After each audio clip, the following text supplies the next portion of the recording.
दोस्तों नमस्कार। हिंदी कुंज में आप सभी लोगों का स्वागत है। आज हम लोग बात करने चल रहे हैं वर्तमान में उपहार का स्वरूप प्यार कम व्यापार अधिक हो गया है।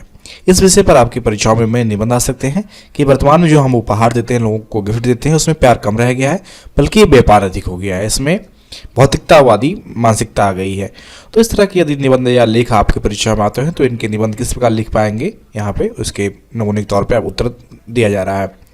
यदि आप हिंदी कुंज चैनल में पहली बार आ रहे हैं तो यूट्यूब पर हिंदी कुंज चैनल को सब्सक्राइब कर लें ताकि आपको हिंदी भाषा और साहित्य की उपयोगी जानकारी प्राप्त होती रहे। तो शुरुआत करते हैं।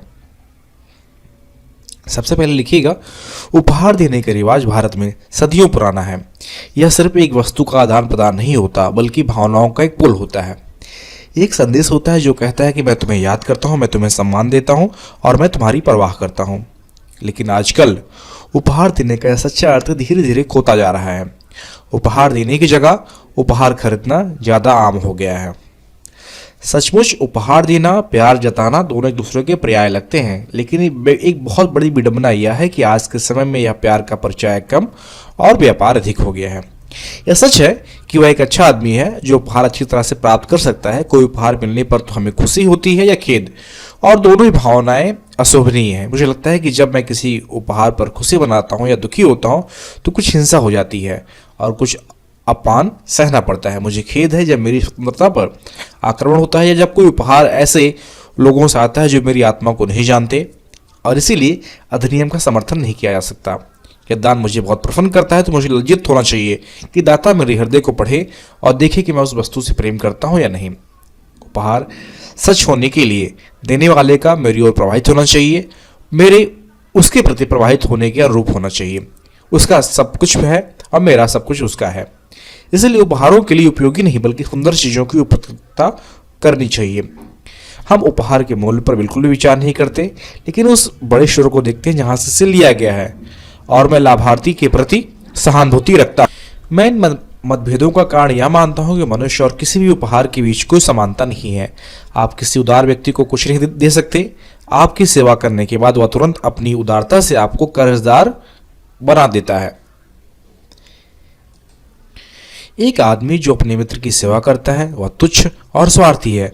उस सेवा की तुलना में वह जब जानता है कि उसका मित्र उसे देने के लिए कुछ तैयार है तो पहले भी वो अपने मित्र की सेवा करना शुरू कर चुका था, या और अभी भी मैं अपने मित्र को जिस सद्भावना के साथ सहन करता हूँ उसकी तुलना में उसे कुछ लाभ पहुँचाना मेरी शक्ति में है वह छोटा लगता है। इसके अलावा एक दूसरे पर हमारी कार्रवाई अच्छा और बुरा इतना आकस्मिक है कि हम शायद ही किसी ऐसे व्यक्ति की स्वीकृति सुन सकते हैं जो बिना शर्म और अपमान के हमारे लाभ के लिए हमें धन्यवाद दे। हम शायद ही कभी सीधा प्रहार कर पाते हैं, लेकिन तिरछे प्रहार से ही संतुष्ट रहना पड़ता है। हम शायद ही कभी प्रत्यक्ष लाभ प्राप्त करने की संतुष्टि होती है जो सुविधा प्राप्त होता है, परंतु सिधाई बिना जाने सब ओर से उपकार काम बांटती है और मनुष्यों का धन्यवाद आश्चर्य से ग्रहण करती है। मैं प्यार की महिमा के खिलाफ किसी भी प्रकार का विश्वासघात करने से डरता हूँ जो प्रतिभा और उपहारों का देवता है और जिसे हमें प्रभावित नहीं करना चाहिए। वह उदासीनता से राज्य या फूल पत्तियां दे। ऐसे व्यक्ति हैं जिन्हें हम हमेशा अपनी पूरी टोकन की अपेक्षा करते हैं। आइए हम उनसे अपेक्षा करना छोड़ दें। यह एक विशेषाधिकार है और यह हमारे नियमों द्वारा सीमित नहीं है। बाकी मुझे देखना पसंद है कि हमें खरीदा और बेचा नहीं जा सकता। सर्वोच्च आतिथ्य और उदारता में भी इच्छा में नहीं बल्कि भाग्य में है। मुझे लगता है कि मैं आपके लिए कुछ खास नहीं हूँ, तुम्हें मेरी जरूरत नहीं है, तुम मुझे महसूस नहीं करते, तो चाहे तुम मुझे घर दो, भूमि दो, तब भी मैं तुम्हें अपने घर से बाहर निकाल दिया जाता हूँ। किसी भी सेवा का कोई मूल्य नहीं है बल्कि केवल समानता है। जब मैं सेवाओं द्वारा स्वयं को दूसरे से जोड़ने का प्रयास किया तो एक बौद्धिक चाल साबित हुई। अब और नहीं, वे आपकी सेवा को सेब की तरह खाते हैं और आपको छोड़ देते हैं, परंतु उनसे प्रेम करो। वे तुम्हें महसूस करते हैं और हर समय तुम्हें प्रसन्न करते हैं। अतः हमें किसी को भी कुछ भी भेंट देनी हो तो इस बात का ध्यान रखना चाहिए कि उस वस्तु को देने में प्रेम हो, ना कि व्यापार हो। हमें उपहार देने के मूल अर्थ को फिर से याद करने की जरूरत है। उपहार देने का मतलब प्यार, सम्मान और कृतज्ञता व्यक्त करना होता है। हमें ऐसे ही उपहार देने चाहिए जो व्यक्तिगत हो और जो दिखाए कि हमने उस व्यक्ति के बारे में सोचा है। हमें महंगे उपहार देने के बजाय समय निकालकर एक खूबसूरत कार्ड लिखना चाहिए और व्यक्ति के साथ कुछ समय बिताना चाहिए। क्या जरूरी है कि हम उपहार देने को एक व्यापार न बनाएं, बल्कि इसे एक भावनात्मक अनुभव बनाएं।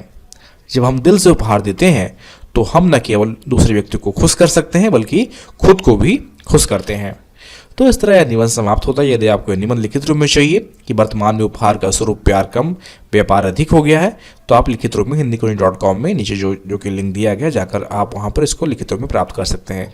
यदि आपको अपने विषय और अध्ययन संबंधित और अधिक नोट्स चाहिए तो आप hindikoniji.com को विजिट करें, वहां आपके लिए उपयोगी अध्ययन सामग्री उपलब्ध कराई गई है। आशा करता हूँ वीडियो आप सभी के लिए उपयोगी सिद्ध होगा। वीडियो देखने के लिए आप सभी का बहुत बहुत धन्यवाद।